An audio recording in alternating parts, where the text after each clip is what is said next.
The Wild Wild West. All right.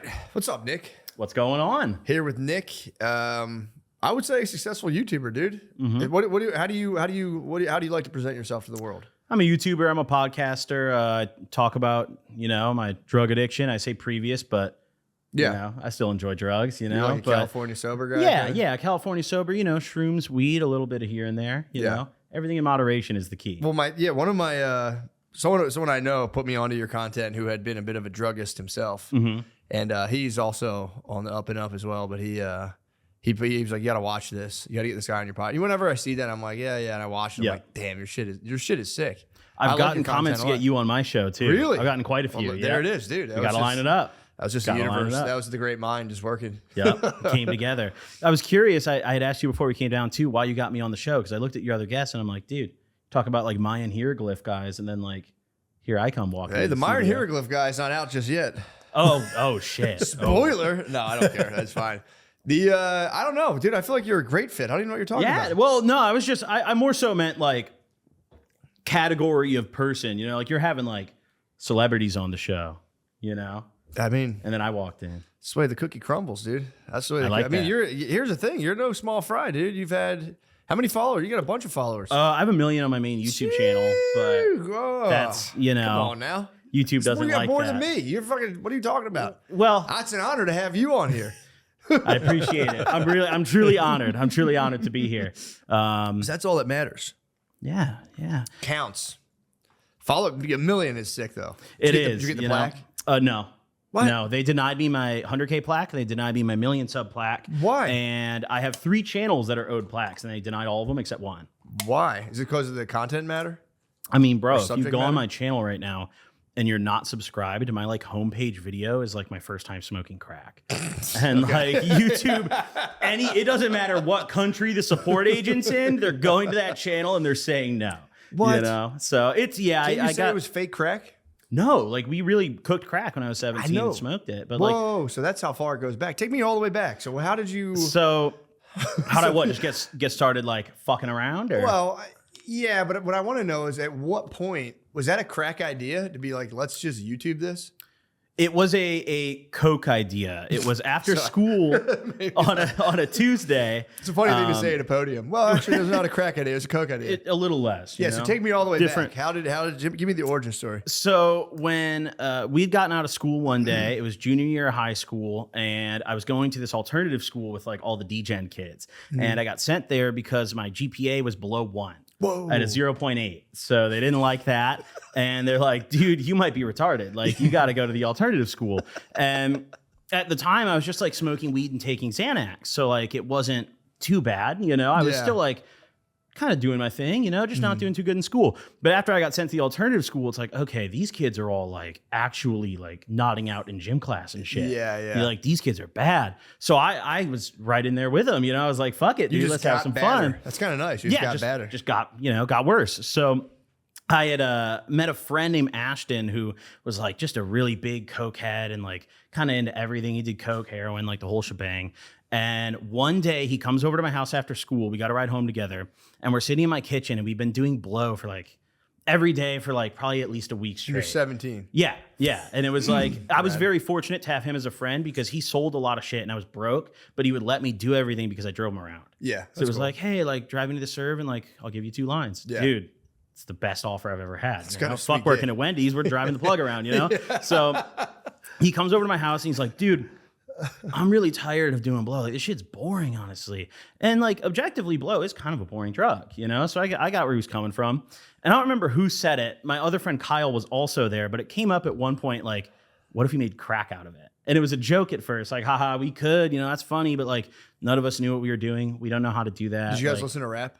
Yeah, of course. Yeah, everyone did, dude. I wanted to cook crack so bad. I grew up into like SoundCloud rapper era. So like when I was in high school, like Lil Pump was the biggest thing. Yeah. And like, dude, that guy made cocaine music. Like that guy's like, if you've ever heard any of his songs, it's just straight nose drug music, So we were kind of joking around like, haha, that would be really funny if we made crack. And then it became more of like how do we even make crack? I remember we went on Irowid and we found this thread posted, like really detailed thread with a YouTube video linked. And it was a step-by-step, like old, like, dude, this thread was like probably mid 2000s, you know? And it was like one of those old style YouTube videos with like the music with the text, like step one, like, you know, the Comic Sans font or whatever.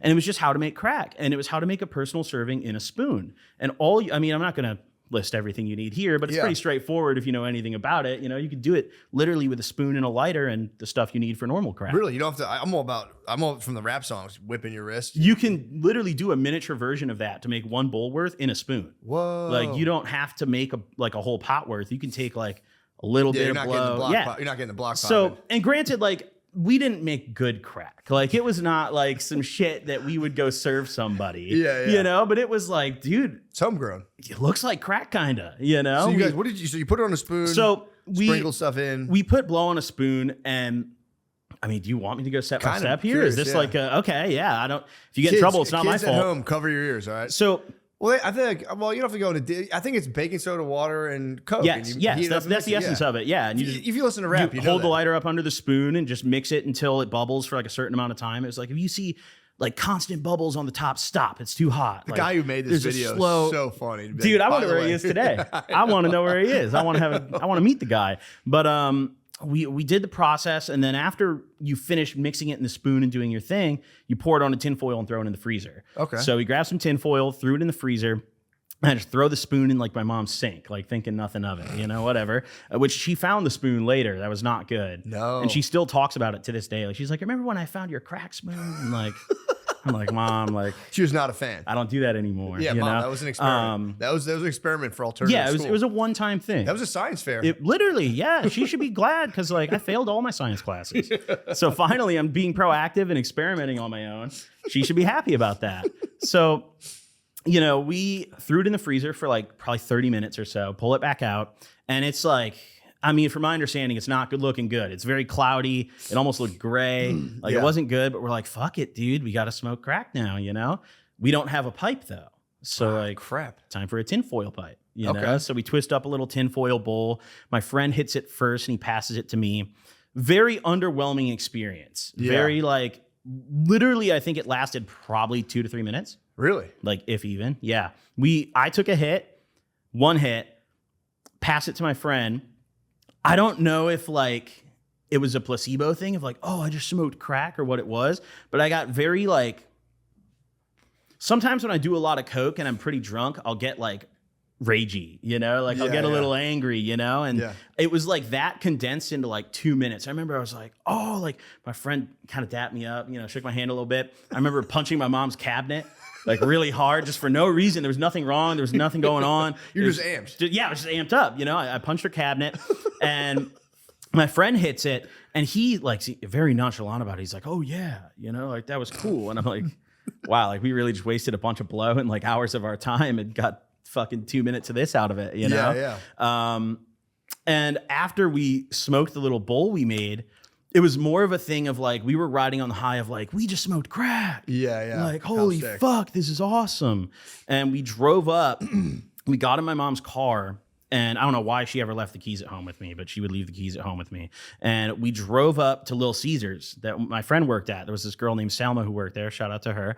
And we would always go and give her shit for free pizza. And we walked in and we're like, Selma, we just fucking smoked crack. Like, and she thought we were joking. She's like, oh, haha, yeah, like, that's so funny. We're like, no, like, we really just did it. Like, you should come next time. Like, if you want to, like, I'm trying to mack her up a little bit, you know, doing a thing, trying to, nice you know, mac. like, hey, we're not like these other guys you do drugs with, dude. We cook crack now. Like, we're really different. By the way, the Coke pizza trade is a real thing. Oh yeah. I briefly sold Coke when I was younger, and we had a guy who would come in called Horsehead. He was a delivery guy, and I could tell he's fun. Yeah, he would be like Horsehead. We would call and be like, "Yo," it was like my friend's cousin worked there. I'd be like, send Horsehead with the pizzas." And then like he would just bring a bunch of extra shit, and we would just give him blow. Fuck yeah! He literally did look like he had a horse's head. He had a giant long face. So we would just watch him do blow and just be like, Horsehead. There's a real connection with like pizza employees and just drugs in general. Like any staff at a pizza shop, doesn't matter if you're front end, kitchen, delivery, dude, you're doing good drugs. Yeah, there's stuff going on. So what was the lady's name again? Selma. So Selma was dubious about your crack consumption. She didn't care as much as we thought she would. Yeah. But she hooked us up with the pizzas either way. You know, awesome. we hooked her up, a good little trade, and went home that night. And it was a thing of like, we all agreed, like, let's never do that again. Okay. Like, definitely. Gentleman's agreement. Yeah, a real gentleman's agreement. Like, hey, we're glad we got that out of the way. But even at that time, I still had a mental barrier of like no meth, no heroin, that kind of thing. And like the crack kind of felt like it was starting to breach the barrier a little bit. And I was like, boys, let's leave that in the past. Let's dial it back. You know? Yeah. So it was cool, you know. But did you YouTube that experience? You're saying? Or I've talked about it. Yeah, I didn't like film the actual thing in the moment, but a lot of what I do online is like I just kind of recount and tell stories of like, my past. Okay, so past drug use. They're mad that you just told that story on YouTube. Pretty much, That's crazy. Well, my channel 3 years ago now got fully demonetized. Whoa. So I get no ad revenue off my 1 million sub channel. What? I basically post for free, and I get no sponsors because you know.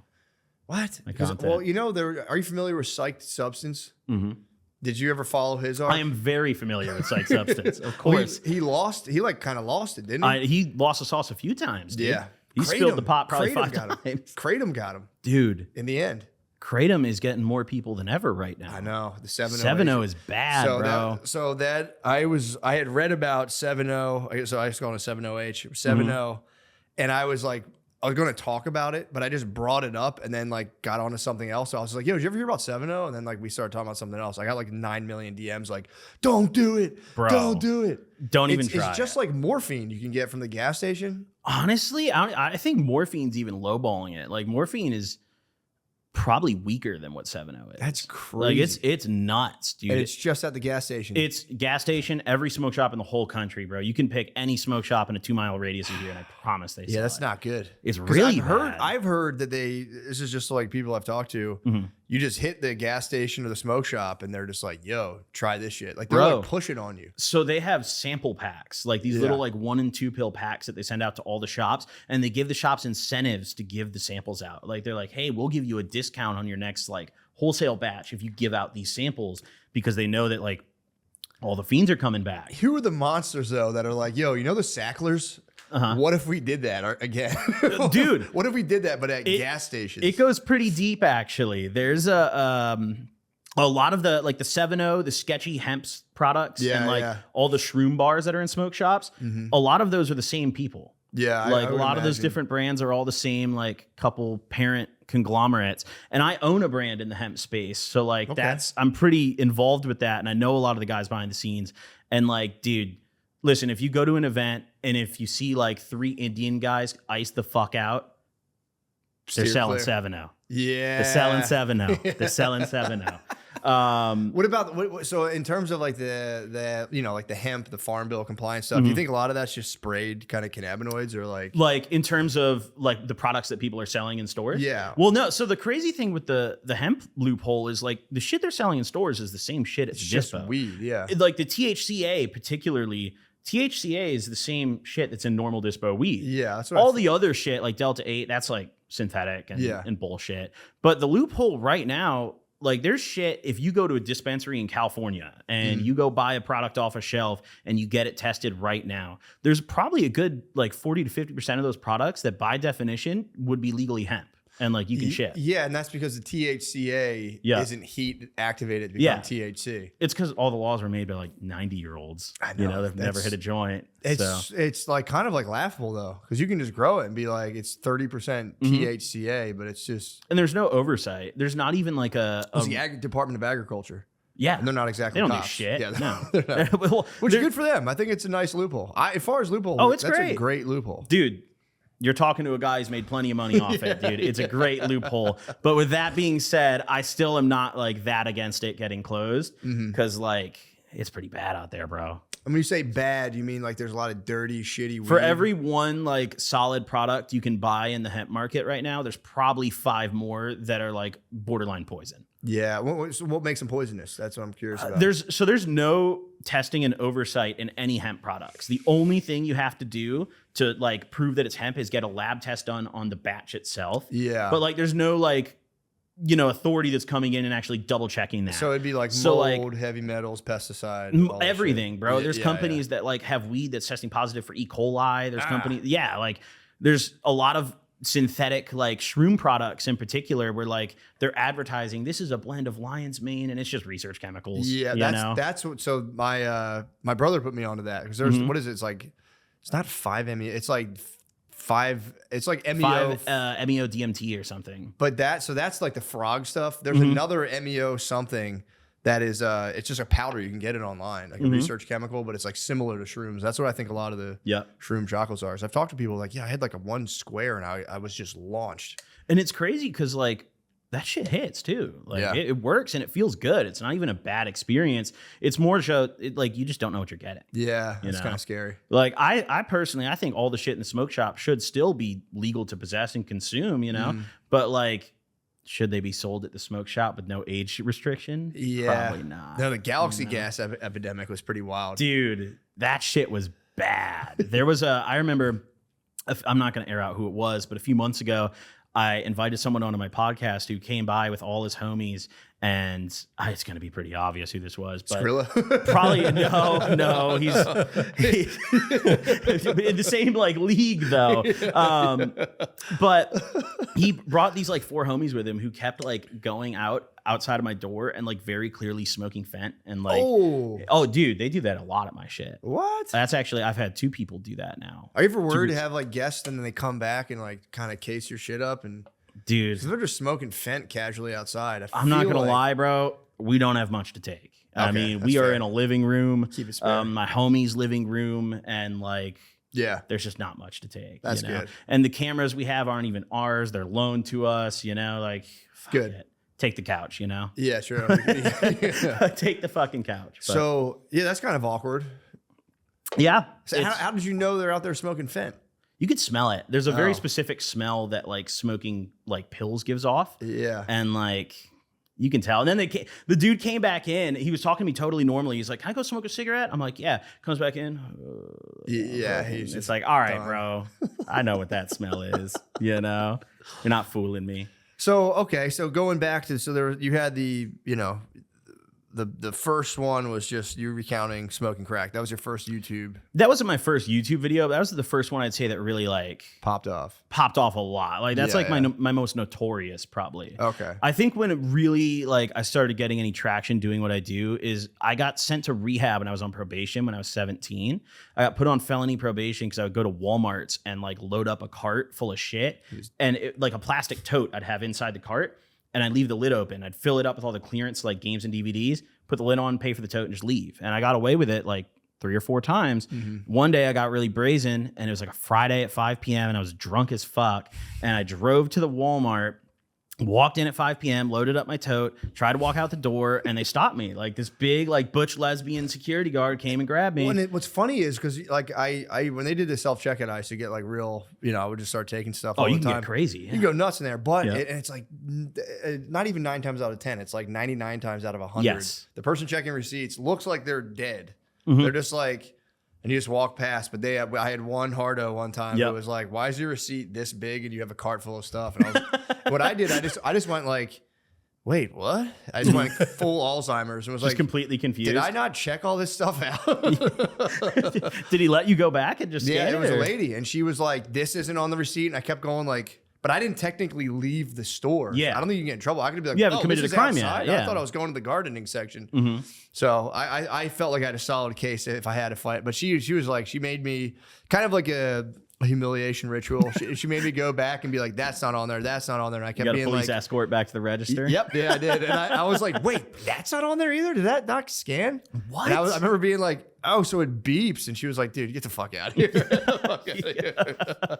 So they actually prosecuted Yeah, you. they arrested me and like took me into the little security room and like counted the amount of stuff I had. And I think they did it because I'd been coming back to the same exact Walmart. Like repeatedly. Yeah. And I would do it all the time. And this is back when like Walmart was still 24-hour too. So like I was going all times a day, bro. I'd go at night. One time I got a 3DS out of the electronics thing. I asked the lady to like open it up for me. And then I kept asking for like shit in different directions. Like I'd be like, can you get a game from that end of the thing? And she got fed the fuck up and she just handed the thing to me and she's like, bring it up front and pay for it, and just left. And I was like, all right, well, I'm leaving. Into the tote it goes. Yeah, but anyway, so I got arrested at Walmart that day. I stole like, I think it was like $900 worth of shit. It was a good amount. Okay. Just under, I think, larceny. What's larceny? Like 2,000? It wasn't larceny. It was under that. It was just, I think retail theft, but like the felony level by definition. And like I just had like some minor, possession charges and shit at that point. So I went to court for it, and they're like, all right. I had a good lawyer and everything. They gave me probation for a year, and I had to go in for random drug testing like pretty often. And I was not doing well with that. Like the first month on probation, I was just dropping a ton of acid and like, acid, I won't piss dirty for that. But then while I was tripping, I'd like hit the blunt and like do all the other shit. And, that wasn't good. So I kind of gone through the motions the first month, just like, well, I'm gonna go to juvie when they call me, and eventually I bought a couple tabs off a friend that turned out to be fake, and I overdosed on them. What were they? 25i, I'm pretty sure. What is that? So it's, I don't think it's like as popular to do anymore, but when I was younger, the like most common fake acid cut was this chemical called 25i NBOME. And it's this like, similar psychedelic. It's like a clear liquid that you drop on blotter, but like the only way you can tell you're taking it is if the tab tastes bitter. That's what, okay. And I tasted something when I took the tabs, but like it wasn't like bitter to me. I didn't think anything of it. And this was like a good friend that I'd known for a while. So I was like, well, fuck, dude, this shit's not hitting me. I only took one. I need another one. So I get to my friend's house, take my second tab, and then I like started freaking the fuck out. Yikes. And my parents ended up, when I went back home, my friend dropped me off because I was tweaking. My parents called the cops because like they called an ambulance because I was tweaking out. Went to the hospital, went to rehab, and I spent 2 months in a residential facility out of state, like with all the real tweakers and shit. You know? I'm in there like, damn, dude, shit's fucked. And I got out. And I made a series where I just documented like everything I went through in rehab. And that was the first thing that like popped off on my YouTube channel. That was really the like, oh shit. Yeah, you really made lemonade out of lemons, man. I did what I could, Pretty great, yeah. I mean, it also like when I was a kid, I still made YouTube videos. I would just do like Call of Duty gameplay stuff. Yeah, because I played. I've seen that you'll still do that. I still do that. Which is kind of nice. It's like how it's morphed because when I started, I would do the gameplay, but I just like talk about mundane shit. Like here's the best gun in Call of Duty right now. And eventually, like when I started smoking weed, I was like, fuck that shit, dude. No one cares about the best gun in COD. Like I want to talk about smoking weed and fucking chicks. You know. So like it's kind of just what I ended up doing. Gotcha. So made the switch. I mean, that is pretty. I've seen some of your stuff. I mean, it's just like pretty good Call of Duty gameplay too. Pretty nasty. I try. And then it's just like the one time me and my friend smoked crack. I'm like, this might be the best combination of shit ever. Just a guy like checking the corners. I think honestly, the only reason my channel exists is just like a product of the time. I feel like if you tried to make this channel today, you'd get banned. Yeah. Well, you can claim educate. Well, it is kind of educational, honestly. I have a disclaimer in all my videos. It's like, this is bullshit. Yeah. Like this story's not even real. Yeah. Like, none of this ever fucking happened, dude. These are fake names, The drug ranking is one of my favorite. I know you said. I have an annual one. The annual drug ranking. I do them every year. It's so funny. I mean, I noticed you have it out for robo tripping. I mean, that's the bottom of the barrel. I have a 2-tiered problem with DXM. Yeah. First off is like, it's by definition a struggle drug. It's a poverty drug. Like you're an adult with money and like options on plugs is not going to buy DXM. True. So it's a poverty drug. And DXM users, when you tell them it's a struggle drug, they don't like it. Is there like for real avowed DXM users? Dude. You're going to see them in the comments of this video just for talking about this, dude. Post a clip of this on Shorts and see how fast they appear. Dude. They swarm. They're coming, dude. Yeah, they come in my comments all the time, every year. And they're like, God, I really wish Goblin wouldn't be so narrow-minded about DXM. Like, it's really opened my mind to all these possibilities. And I'm like, dude, like, I'm not tripping off Delsim anymore. I'm sorry. Like, you're saying it's bottom of the barrel only when you're. Well, it's the like high just mode. Sucks, too. What is it like? It's like, imagine if, like, you had every acid trip you had was kind of scary and didn't last as long, and your stomach hurt the whole time. That's like pretty much what a DXM trip is. That stinks. Yeah, it's not fun, and I never liked it. But like, I guess I don't know, dude. Poor people do. Yeah. Like, so it's struggle drug. It's a good drug to go steal at the store. Nothing better, but right. So you rank that bottom. That's the very bottom. You're saying that's the bottom of the bottom. That is the bottom. What's slightly above that in your opinion? I mean, okay. reminder that it's all personal preference, you know, because yeah. objectively speaking, we can be like, oh, Fent's actually the bottom, but like, no, it isn't, dude. People don't do that shit because it sucks. Like, people don't do Fent because it feels like shit. Like, that's not true, you know. So you can't put that. You can't put that at the bottom. Objectively, DXM feels like shit and is not a good look, you know. And it's just, I can go on about that, but I'd say next up, probably like, fuck, man. Oh, fuck. It gets kind of weird in the D tier because, like, it's the D tier. Yeah, I mean, if we're saying F is DXM, then the D tier is kind of a weird place to be because it's like, well, it's hard to find a drug that sucks but doesn't suck enough to be really suck. True, yeah. You know, it's kind of tough. But I would say, like, fuck, man. I personally don't like opiates that much. Yeah. So, like, I'd say, like, specifically opiate pills, like Perks, Narcos, like Oxys, that kind of thing.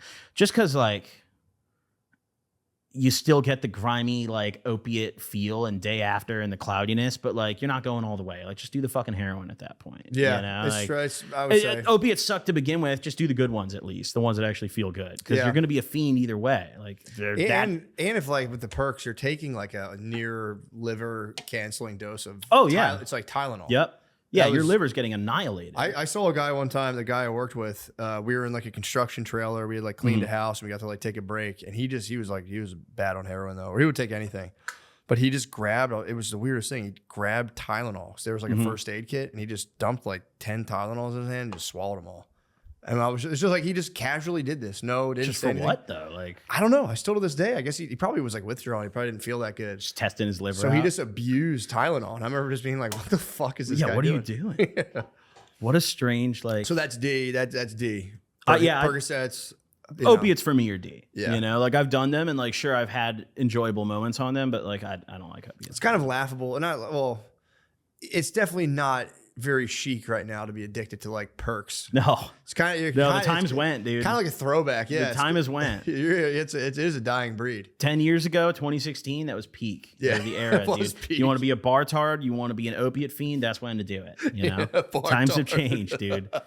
Times have changed. Yeah, even the bars aren't popular. Xanny bars. Where would you class them? Oh my god, bro. I mean, I love them. Yeah, I hate to admit, like, when I talk about Xanax, there's a certain, like, feeling that comes over me of just, like, warmth, you know, like, oh, you know, and that's how I know that out of all the drugs I've ever done, Xanax is the one that I really can never try again. Like, really? I will immediately fiend for that shit. Yeah. Like, it's bad for me with Xanax, and I have so many friends who got so addicted to that shit, and the withdrawals are horrible. Yeah, it's like the ratio of, like, how accessible it is to, like, how addictive and horrible the withdrawals are is crazy. Like, it's literally the most accessible version of, like, a borderline heroin addiction. Like, it's the same withdrawal process. It's the same, like, if you cold turkey Xanax, you'll literally just have seizures. Yeah, you can die, can't you? You could full on die from a Xanax withdrawal if you, like, just completely cold turkey and don't do any prep.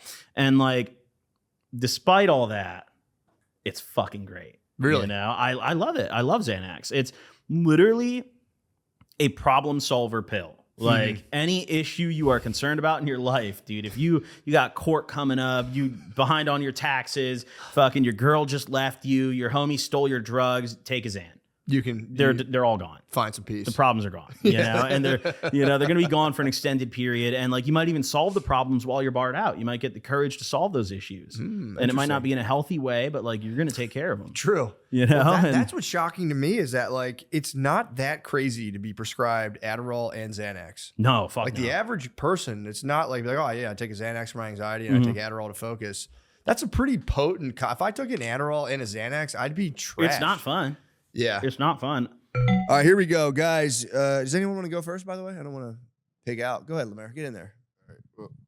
Well, hey everybody, I'm going to be in Florida, May 5th, May 6th, May 7th, May 8th, May 9th, and I'll be back home. But also on May 5th, there's Optimum Knocks at the Creek in the Cave, so please check that out. LemaireLee.fun and everywhere else. All right, thank you. Boys. May 16th is all I got right now. Toronto will be nice, but I believe it's full. May 16th, then wait, next. You're in Toronto on May 15th? May 15th, yeah. What's up? It's a good time to be in the six. Is it really? What, in May? May 15th? Why, I'm in there May 15th. It's the new Drake release. What? Are you going to be there May 15th? City's going to be going nuts. Damn, that's going to be awesome. Well, hell yeah, dude. We can all look forward to that. And guys, the next day, there's some tickets left for the Riviera Theater in Chicago, Illinois. And yeah, that's May. We got time, but I'll be honest, that one, I wouldn't lie to you, that one's going to sell out. So come celebrate the end of this part of the tour in Chicago, May 16th. That's it. May 4th, I'm at the Hollywood Bowl in Los Angeles. May 7th, there's still tickets available for the May 7th Thursday show at TD Garden in Boston. And then that's it. Obviously, July 17th, come watch me have a heart attack in front of the entire city of Philadelphia. Fuck. Albuquerque, Phoenix, San Diego, Los Angeles, Seattle, Portland, Chicago, New York, Boston, Pittsburgh, Orlando, Naples, and Tampa, and San Francisco. I'm coming to you this month. It's going to be a big month. Yeah. JDFMccann.com. Organ Hour out now. James Donald Ford's McCann Catamaran Plan. Oh, yeah.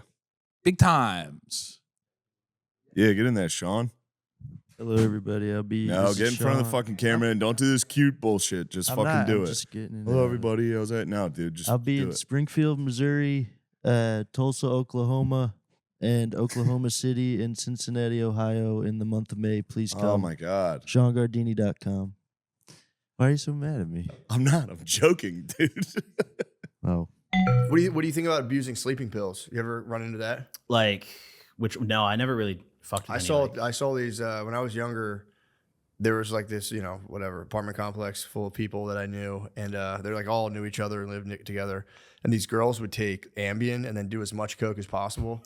I've never tried that. Dude, well, they say you start tripping because you want to go to sleep, but if you take they were like really trying to sell me on it all. Like, you got to try this. And I'd always Give it a go. I had the wherewithal to be like, nah, I don't think I'm going to do that. And dude, one day they just collapsed in front of me. Oh. Just fell. Well, the one of them fell and just hit the floor. Thank God you didn't try it. And I said, I fucking told you guys. I was a very like nervous Nelly about drugs when I was younger. Really? I would do like weed and mushrooms were great, but like You would pills, avoid like combining stuff, or just pills, coke. I never did coke. I've never done it. what? Virgin.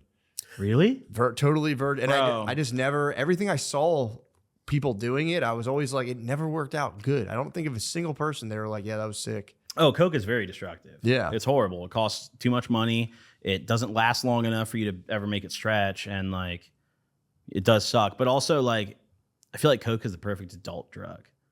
Like, the moment that like you got bills to pay, it's time to buy a bag.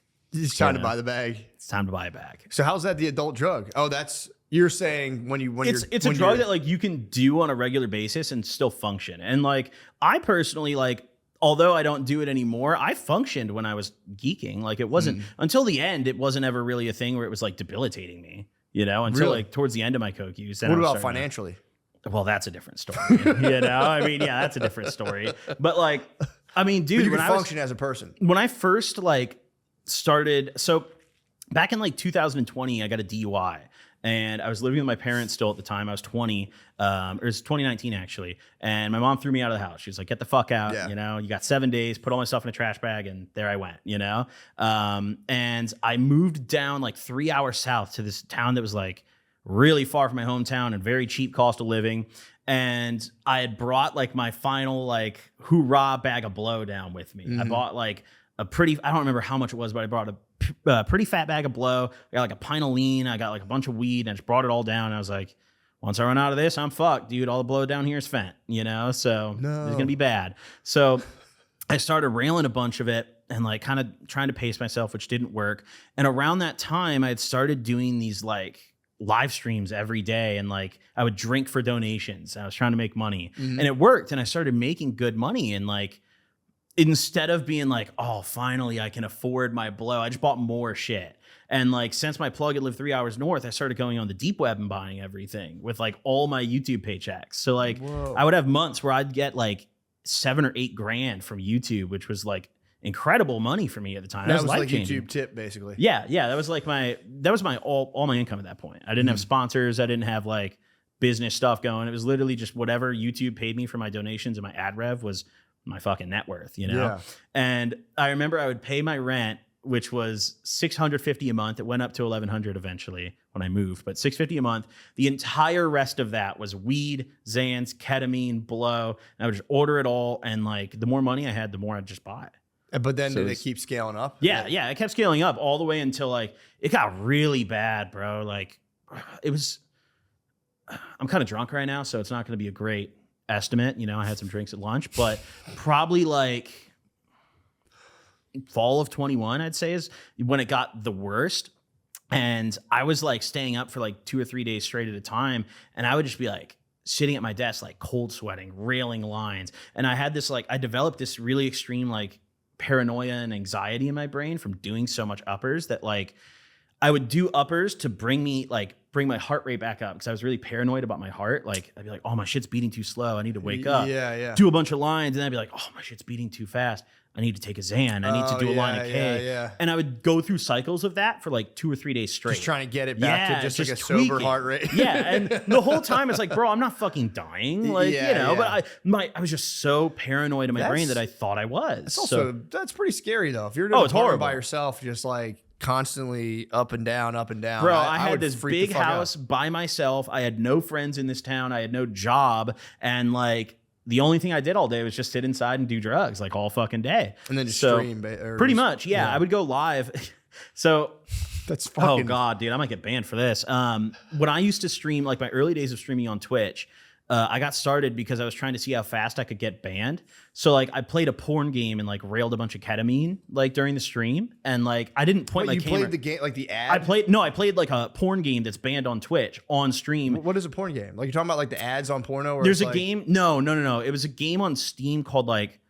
Oh, okay. Fuck, I don't remember the name of it. I think I dude. know you're. I know you're talking People are about. gonna know in the it's like a very Yeah. notorious like Yeah. horny game, you know? And I played it on my stream with the intent of seeing like, let's see how fast Twitch like bans people for this kind of shit. Mm-hmm. And then during the stream, I would like, you know, turn my camera up and be like, yo, the fucking vet's calling me, dude. My pet horse is sick. And like lean down, do a bunch of ketamine, lean back up. I think he's gonna be okay, guys. Like he's gonna be fine, you know? And finally, like I got banned, you know, but it was temporary, and then they unbanned me. And like I don't know how I didn't get in more trouble for the shit I used to do. Yeah. Like I would do this and be very blatant about it on stream, and I know people were reporting me, and like I don't know. But it kind of rock. Twitch is cool, I guess. You know, I guess they are pretty chill. YouTube might be kind of chill too. If they just YouTube is give me my not- money. They should give you your ad money. YouTube is not chill about nudity.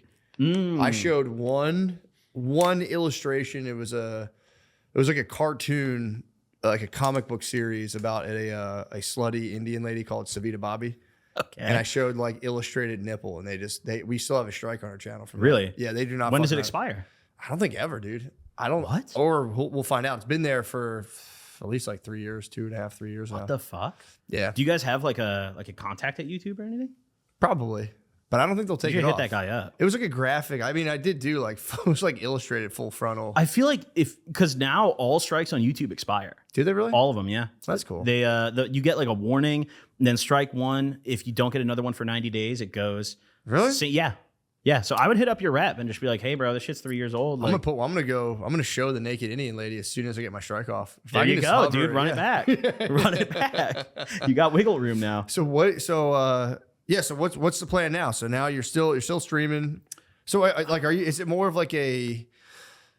I guess your channel slightly like almost like a memoir or like / like opinion on In a things? way, yeah. It's kind of morphed more recently. When I started, it was just purely like I want to tell my stories kind of thing, you know? And now as I've gotten older and kind of gotten clean and cleanish, you know, it's a thing of like, I want to share my stories in a way that like people can learn from it a little bit. Yeah. And also just make videos talking about drugs. You Yes. know? What is your personal takeaway after doing I would say, would you say you've done all the drugs? All the drugs I want to. Yeah, exactly. I would say. Fair. Yeah, I mean, I haven't done meth, I haven't done heroin, I haven't done, you know, DMT. I haven't done that yet. Yeah. There's a few things, psychedelics that, like I did Molly, shrooms, acid, but none of the like real like Yeah. other stuff. Well, so what is your takeaway on drugs combined? If it's like if there's a young man out there, Honestly, dude, get it out of your system while you're young. I mean, I'm gonna be honest. I think a lot of people like it's really easy to just be like, man, you should never do drugs, you know, like drugs are so bad. But like, dude, no one's gonna listen to that shit. You know, like no, we're doing drugs, you know, that's just kind of that's how people are, you know? And for me, I see a lot of my friends that I partied with when I was young that I went really hard with and like did stupid shit with and got arrested with. And like, these guys are doing fine. I have a buddy who's working biotech, travels all over the country. And like, dude, I used to rail bags with this guy every night. You know, Yeah.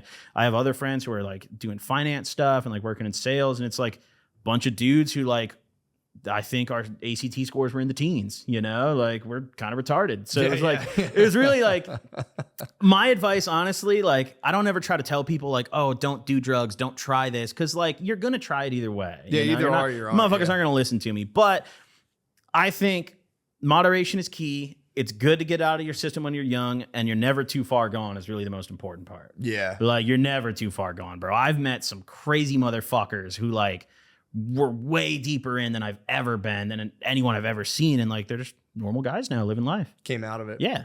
You know, Nice. so that's probably my take, but like, man, all the like curriculum, all the dare stuff and all the like drugs are bad that's been getting pushed since the 80s is just bullshit. That's like resulted in the drug space we have now. Yeah, I don't think anyone like listens to that. I remember my brother was telling me that we had dare at our school or officer friendly, whoever. Yep. And I remember they would show us like car antennas used as crack pipes. Yeah. But I don't remember this. My brother was like, when he was in 7th grade, they explained LSD to him. And he was like, bro, since that day, I was like, I need to get that. Yeah. They just like does told not him what it work. was. Like you see cartoons or whatever. Yeah. And he was like, that sounds sick, dude. It sounds fucking awesome. I remember seeing the South Park acid episode when Kenny had the acid trip when I was a kid. That made me want to trip immediately. yeah. And I was like, I don't know, 10 or some shit. Yeah, I was like, dude, I got to try that, you know? Yeah, that is kind of my my thing. 'Cause I have 2 little kids, and it's like, yeah, the old like, hey, don't ever do anything. It's like it's not realistic, but it's also like, you know, for me it'd be like, here's certain things that you know, like weed, even drinking. I'm kind of like, be careful with that. But like, my personal advice is like Coke, pills, all that stuff. Just steer clear. Yeah. That's my personal thing. Some people are Yeah. like, no, Coke's fine. You have to stop it eventually because that's the You thing. do. Once you're like 40, 50, it's kind of like, to me, there's just something shitty about it, especially once you have kids and it's like, are you definitely testing it? That's it's like, I know so many people where I'm like, you're not testing your Coke. There's no way. You're drunk at a bar and you're getting a bag of Coke and you're shoving it up your nose. And like, dude, just people. How bad is the fentanyl still really bad in terms of like it's laced? so bad. Yeah, dude. laced it's and everything. so fucking bad. That's fucking scary. I mean, the problem is like Fent is cheaper than all the other cuts now. Yeah. Like it's a lot of people I see, they're like, oh, why would any drug dealer cut something with Fent? Like that doesn't make sense. It's another drug that costs them money and then they kill their clients. And it's like, bro, you need a fraction of a gram, like 100th of a gram of Fent to get the job done just for a cut purpose. And like that costs cents. You know, like that literally costs pennies. Like it's nothing. So Fent's more common than ever. It's in Xanax presses. It's in bags of Coke. It's in all the opiates you're doing. Like all the perks that people are smoking on the street aren't perks. It's just Fent presses. Fentanyl. You know, it's all Fent presses. And now like that's what people want. I know. Like they want stronger shit. Yeah. So it's ugly. You know, I think like, I don't know. I think personally, it's just important to like follow your own rules whenever you're doing drugs. Like don't bring the bag home, you know, keep it in a social setting. As long as you're able to maintain that, like party as much as you want. Yeah, that's okay. That's fair. Kind of how I view it. I think the always like the moat that I try to set myself that I'm like, I'm never going to cross this is like, if I'm partying and I'm out and I'm doing stuff with friends, it stays out. I'm not bringing it home. I'm not going to do it alone on my own at the crib. I'm not going to wake up the next day and immediately start railing or do whatever. I think that's when you cross a line. Yeah. So what was it you think that made you? Because you know some people there's people that claim like I'm just completely powerless if I even look at it or see it. It's a wrap for me. What kind of clicked in your head to where you're like, okay, I think I have this shit under control, or like I'm good on this? I mean, rehab never worked for me. Like I technically did rehab twice because I did a outpatient and then I did a smaller inpatient stay and then a full residential stay. So like 2.5, I guess. And rehab never worked. A lot of people always preach the whole like 10-step process and like, oh, you have to be completely bone sober. But I think like like for a lot of drug addicts being like, hey, you have to be sober forever is a very scary thing. Yeah. And like even hearing that immediately is going to make someone be like, what the fuck? Yeah. Like, I'm not sticking with that. Dude. I'm going back. I think a lot of things that help people. There are some people that I think that do love that whole like I'm just white For knuckling sure, it forever, and whatever, because it becomes just a whole your whole thing. It's just like I'm just nothing one day at a time, and I think it's good for some people. But then some people, I know a lot of people have tried that, and they're like, dude, I just can't get with this. And I found a lot of people have success being like, all right, opiates are my problem. I cannot I can't be around them. But then the problem is a lot of those guys will go, I'll take some Xanax. And they go, well, that's kind of sick. Let's take some Adderall. And they just end up right back on the opes. But the people I know who are like, say like I'm staying off of opiates, and then they kind of like take mushrooms here and there, they still get that charge and kick. But it's like, you're not going to do a bunch of mushrooms and be like, yo, I should go steal my brother's PlayStation. It's like, so I feel like that's, to me at least, I think that helps a lot of people. Yeah. I mean, I think harm reduction is the key. And like, for me, I like towards the end of my addiction, it wasn't fun the last few months. And like, I realized every day when I was waking up and getting high and doing all the shit I did, like I was not enjoying it. Like getting high felt good, but like I was starting to have those thoughts in the back of my head, like, man, like this isn't fun. Like I wake up and I feel like shit every day. I feel like shit right now while I'm high. And if I do more, I'm just going to feel more like shit. And then that one day I remember it was like 5 or 6 in the morning. It was morning rush hour. And I had been up for a few days doing blow and doing ketamine and doing my whole thing. And I was having one of those really bad freakouts. And like, I remember I was having these really bad heart palpitations and my hand on my chest. And I thought I was like about to have a heart attack. My heart was going so fast. And I had railed a bunch of fucking lines. And like, at that point, it was just purely an anxiety thing. And I remember I'm standing there in a cold sweat.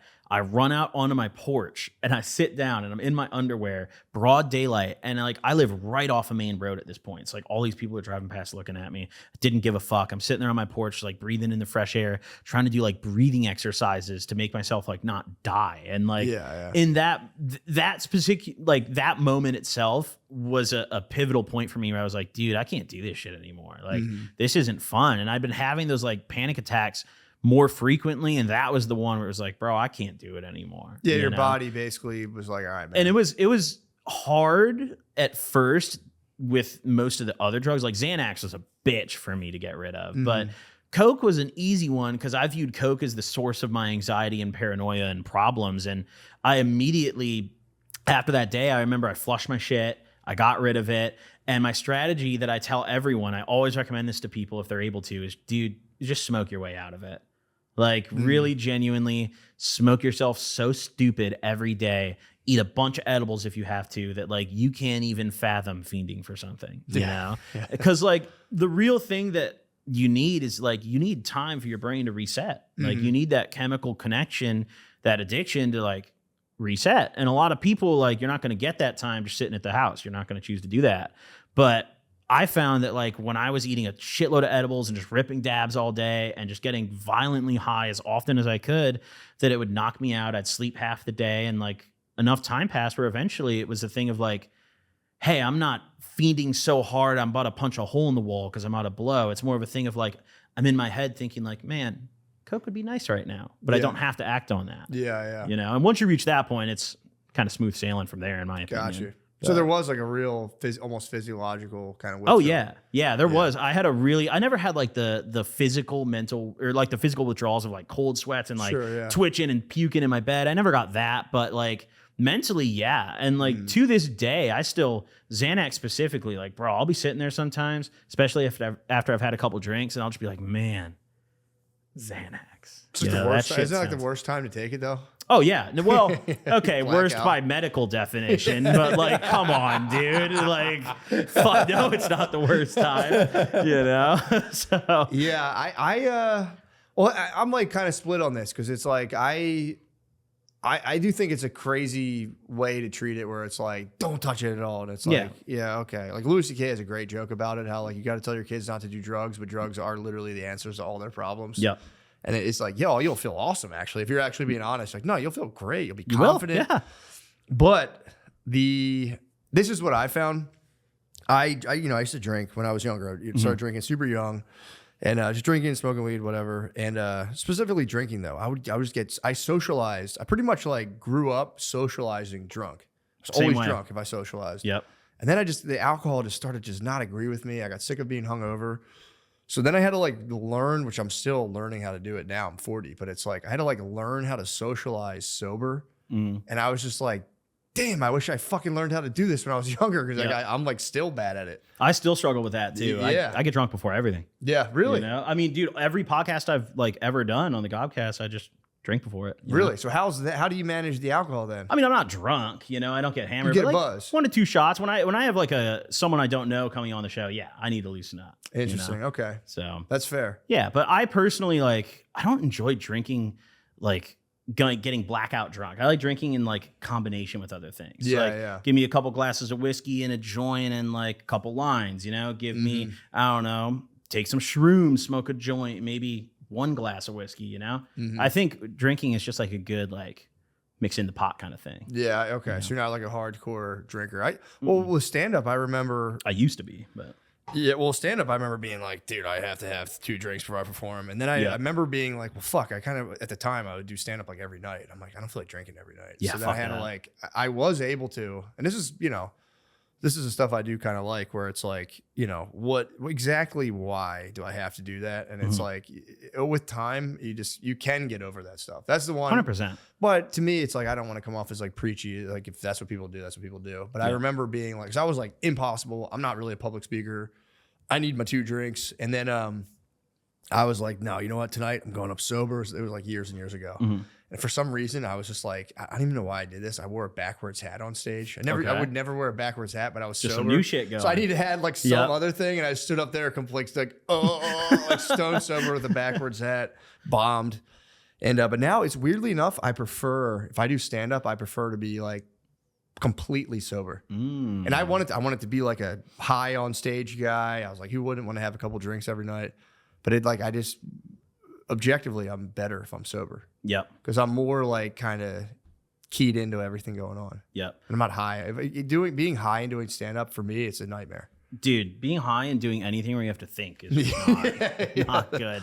I've not. kind of been noticing that lately too. I've finally, for the first time in my life, like since I started smoking, been like tapering off a little bit, you know, and only smoking at night and stuff like that. Cause like, dude, I look back at like some of my old stuff on the internet where I'm super high. And whenever I'm super high in the moment, I'm thinking to myself like, dude, this is great. You know, I'm talking a lot. And I look back and I'm like, yo, I'm a babbling fucking idiot, dude. Like I'm saying nothing right now. So yeah, I've tried to slow down on smoking too. Yeah, I still like doing kind of cycles with weed where I'll like quit for a while and then I'll come back and it's Little something tea break. Yeah, little break, dude. It's nice because it like otherwise it just I feel like, you know, I'll feel like dull after like daily smoking. But you take like months off and come back, you're like it's I don't know. That's the way I kind of It's got to be a treat. That's the only way it's fun. Yeah. You know, if you're just smoking all day, it's pretty boring. Yeah. But I like it as like a little gift at the end of the day. It is. It's truly a gift at the end of the day. A little surprise. But that's a cool way of thinking of it because it is like, you know, it's like as far as like YouTube guidelines, I'm sure they have their like legalistic kind of like, no, it's like you can't endorse this, but it is like, okay, well, there's still people dying from fucking overdoses because this doesn't work for them or that doesn't work for them. And at least, yeah, like you were saying, if you can at least like reduce the harm a little bit by being like, hey, the rooms didn't work out for you. Yep. How about you fucking just take 19 edibles a day and see if you can manage that? It's like, it's at least attractive to an addict's mind. Where like, yeah, I'll just get high as fuck all day. Fuck yeah. And that does, I swear to God, even the mushrooms, I've seen people who are like bad addicts to like, you know, like the worst stuff. And they'll like have like a hard mushroom trip. And at least for like 5 months, they would just be clean. Yep. And then like, you know, life will come back and yank them back into that stuff. But it was pretty astounding to see people be like, nah, I'm just chilling right now. We got to do more research on that shit. Yeah. You know, I mean, we're probably pretty far from that actually happening. But I mean, shrooms genuinely like cure people from stuff. You know, ketamine does too. We're just starting to discover that. You know, even acid. Yeah. Well, You that know? was, I think the original AA model was you're supposed to take acid. Really? Yeah. The guy, Bill W., whatever his name was, the whole point of it was like, it would get you there. You would like start talking and they were like, you got to basically induce some form of mystical religious experience. And that he had done LSD and that's how like that, he was like a hopeless alcoholic. Yep. And I think he did acid and kind of was like, I think they leave that part out of the curriculum nowadays. They did. It's a shame. They left it out. They left it out. But even again, it's not like everyone has to do that. But it's like, all right, this works for some people. This works for some people. That works for some people. here's your options, pick one and try it out, rather than being like, show up every day and just fucking eat shit and just white knuckle it for the rest of your life. I mean, it's so much more appealing to just be like, yo, you can get high as fuck still just on this. Yeah, or it's like it just scares the fuck out of you. You start tripping, you're like, oh, dude, I'm like stealing my little sister's money. Some people need whatever that like out of body kind of perspective it gives you. You can kind of really see yourself and go like, oh God, dude, how the fuck did I start doing this? Yeah. So, but no, but your channel rules. I do like your channel a lot. Thanks, man. I really appreciate it. Very funny. The stories are really awesome. I like the show you got here, dude. This is a very cool setup. Appreciate you, man. I like this. You know, I've gone on a few podcasts that are very like sit at the table and talk, but this is fun. Hell yeah, I like this. Stand. What's the like? What is this? What's the art? Everyone asked me. I have no idea. I should research this at one point. You know what's funny? I've like Googled it a couple of times. Okay. Read all about it. My brain doesn't retain it at all. I think they're being like someone's coming up and kind of catching these guys in a lewd act. I think that was like an ancient devil's threesome. Oh. I think that lady in the water symbolizes something. I forget what that is. I think that canoe's on fire or something. I don't know. Guy on the right looks kind of like Turkish to me. Yes, very Turkish. Very Ottoman guy. Some say he's her pimp. Oh. And then someone walks up like, hey, what the fuck are you guys doing in there? Yeah. And they go, huh? He does have the cane going and everything. So. Yeah, although these guys look, they could be siblings. Oh. I see a lot of resemblance. Well, that was okay back then, to share. True. That was fine. He might have been signing his sister up with a pimp. He's like, look, I think it's a conflict of interest if I pimp you. My buddy's also a Turkish pimp. Yeah. So it's a very recent development that, your Turkish pimp relative wasn't like someone to share your woman with. But I have no idea what that painting's about. It just made me laugh. It's so funny. It's just an interesting painting. I like it. But yeah, man. So what's the plans going forward, dude? Do you feel pressure on the podcast to be like, I got to get fucking zonked, I got to ramp up, or is it just kind of like when I was much like earlier into doing it? Yeah. Cause the entire way I got into podcasting was like going on other people's shows, kind of like this, and like getting fucked up. Like I remember the first podcast I ever went on, I was like nodding out in the chair at the end of it because I'd stayed up the night prior and I'd like packed a bunch of blow and Xans in my bag and flew out to LA and like was in my hotel railing them. And then I ordered a bottle of wine because I was like, dude, I'm not ready to socialize, bro. I'm only on Xans and Coke. I need a drink. Dude, I'm not ready to talk yet. So I start drinking and that doesn't combine with those two things well. So what are your thoughts on like really taking everything away for a period and actually just being like, what is bothering me to the point where I would have to be that fucking high to interact with people? I mean, I think I've definitely worked on that over the years and kind of like, I think I just generally am not very good at socializing without drugs because it's what I've done for a decade, True. And after I started doing less drugs and just smoking more weed in itself makes me kind of more anxious in public places to begin with, and then I'm already being like, fuck, I don't know how to talk to these people. I'm not loose right now. Mm-hmm. And I really kind of get stuck in my head about it. And like, I think that's something I'm going to probably struggle with for a long while from now too. But I definitely noticed myself slowly like getting better about it. Yeah. That's how old are you? 27. Oh yeah. So yeah, I got time to blow. You're coming out of your 20s. Yeah. Yeah, I've gotten way better about it. Do you watch sports? A little bit. That helps you. That helps social. I don't watch sports. That's like my Achilles heel in social polite society. I'll go out and they'll be like, "Did you see the Broncos?" And I'm like, "Nah, man. I wish I did. I wish I could share this with you right now." Casinos are my icebreaker. Really? Good card table. Ooh, yeah. That's nice. Play a little baccarat, blackjack. Start chatting it up. Make 4 new friends or enemies. True.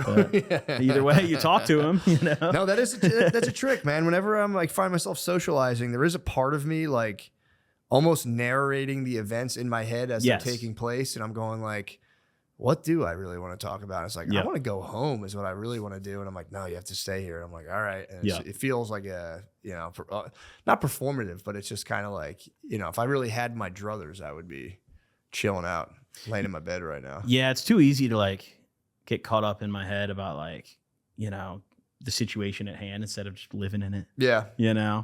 That's something that like, I don't know if being bone sober would fix that. It probably would, but I don't know. It could not. Like I said, I don't. Because again, I try to not be like, well, this is what you need to do. But it's like, because it's like maybe over time you get like, get exposed. It's like any kind of phobia. If you expose yourself to the stimulus over and over and over, eventually you're like, oh, this actually isn't that scary. Yep, that's what happened to me for flying. Really? I was very scared of flying. You just did it over and I used over. to have to like full on like pass the fuck out every flight. Yeah. And now I'm pretty chill, That's tight. you know? But Yeah, same. I was actually very scared too. But that shit is horrifying. We're not supposed to be up there. No. And then when they hit that fucking turbulence, bro, like Dude. I fly a good amount. And like I've had a pilot explain it where it's like, dude, turbulence, think about it as like waves on an ocean. If you're on a boat and if your boat's going up and down, that's just waves. That's normal. You're fine. He's like in the air, you have currents. So like we're hitting that and it's just as natural as a boat hitting fucking water. Yep. But dude, when it like goes on for a while, and I always look at the flight attendant. And if I see fear in their eyes, Yeah. I'm like, yeah, we're fucked. We're dying. Oh, once they sit down in those jump seats, I'm fucking tweaking, dude. I'm tweaking. I mean, I feel like the turbulence, dude.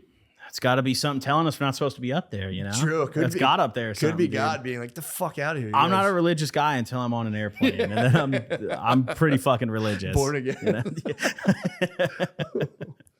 Yeah, fuck. Well, goddamn, dude. Well, hey, anything else you want to talk about or you want to plug or? Fuck. I don't know, man. It's been fun. You know, I always love chatting about drugs. So Yeah. if you ever want to do more of that, you know, Yeah, dude, for sure. I'm here to yap, you know? Absolutely. I think, and again, I want to make sure I hit all the things. Yeah, your videos are great. I like the, you just have a ton of funny stories. Is there, this is a question I think we could kind of go out on. Okay. What has been like, you know, because I'm sure whenever I feel like people are doing a lot of drugs, you're around very colorful characters. Oh, yeah. What is like the greatest, I would say, tragedy you've witnessed in terms of like a person just careening into the absolute abyss? Fuck, dude. Probably my old Coke plug. No. I've had The guy you smoked crack with? no, Okay, different thank person, God, thank different God, person. thank That guy God. died actually. Ah, fuck. So yeah, Damn. not thank God, but you know, just different thing, you know? Sure. But yeah, so that guy died, had to get a new Coke plug, and he was a very friendly guy, a lot of face tattoos, you know, but like kind-hearted dude. Yeah. But he was out of jail on parole for like already selling blow and like had like a couple newborn kids that he was raising and stuff. And like everything was going good. And then seemingly like out of nowhere, his baby mama, like, I don't know what happened like between them, but like he started believing that like she was cheating on him and the kids weren't his. And he was like kind of tripping about that. And he would bring it up all the time. And then one day he buys a shroom chocolate bar off a friend of mine and he takes it and he starts tripping the fuck out on shrooms at like the family house. They're all staying with like, I don't know if it was his parents or her parents, but they're like staying at the grandparents' house with the kids to like take care of them. And he starts tripping the fuck out and he goes and like gets in an argument with his girl in front of the kids and like they get a little physical, but not like anything crazy, just like a, you know, a little slap back and forth. And then they separate. Later that night, I don't know if he took more of the shrooms or what, but he like had a complete freak out and he goes in the room his kids are sleeping in and like beats the fuck out of them. And like one of the kids took like permanent damage, like vegetative state, like fucked. And he got sentenced for a bunch of fucked up shit and he's in jail for like 15 years, I think, or something like that. All because one night. And like prior to that, he seemed like he like loved these kids. Like he really, you know, he posted his kids all the time, took care of his family. Oh, He literally, dude, that's terrible. I don't know if this is actually good taking care of the kids. We'd like have him in the back seat when he comes serve me, you know, like he loved it. Spending They were quality there, time. you know, they were there. So, and then one day he just disappears and one of my friends sends me the fucking news article and his girlfriend / baby mama had a YouTube channel where like she posted a 2-part thing telling the whole story and like her face is all fucked up when the kid's still in the hospital. They both lost custody of the kid. She doesn't have him either. Like it's fucked, dude. That's by far the most tragic thing I've ever witnessed out of any drug addiction. Nah, maybe that brings me back to my original point where people need to deal with their shit in a different way. Yes. That's sad. That's Drugs really, are not the way. Yeah. No, I mean, again, it's not. Yeah, that's a tough case because it's like, yeah, that's the dude definitely probably went into some sort of psychosis. Oh yeah, he tripped the fuck out, and all it took was just one little dose. You know? God dang. It's like That was like a sudden thing. It seems like almost. you got to make sure you're in the right mental space. You know? Yeah. Like there's definitely a lot of people act like you don't have to, but like you got to do some prep work before you get high. Yeah. You know. Yeah, that's Or else fair. it can get ugly. Yeah, it's pretty gnarly. It's like pretty much, I think, as gnarly as it gets. Yeah. Close to it. I mean, it's even worse nowadays to be. I'd imagine these young kids who are doing the shit I did 10 years ago are experiencing way more tragic shit now because all their friends are probably croaking on fent. Yeah. Like it's fucked, dude. So is fent popular with kids now? The way like pills were popular. Well, high schoolers. Yeah, when I was actually, younger. there's even kids that like seek it out, you know, because it's like if you're already doing opiates, especially any of the opiate addicts, like kids who are like, oh, I just dabble in Norcos and perks. That's becoming a rare breed by the day. Yeah, because all the Norcos and perks now are fent. You know, and they don't prescribe that shit as much anymore, so it's harder to get, which just makes the fent more common. That's why my rule of thumb is, dude, no pills, no pills, no powders. Just you can have a good time smoking weed, doing mushrooms, and drink. If you really are trying to like party and get after it, you can have a ball, powder pill free. That's where that's why I'm always like, I mean, you can risk it and be the man for 30 minutes, fucking on blow or whatever, or just like chill out. Yeah. Still you can have a I took acid recently and went to a concert.